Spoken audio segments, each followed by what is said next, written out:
பறக்கும் திசையேது இந்த பறவை அறியாது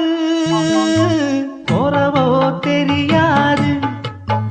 அது உனக்கும் புரியாது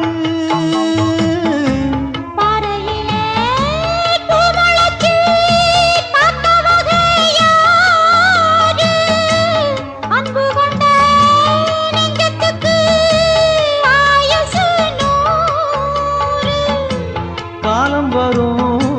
வேளையில காத்திருப்பேன்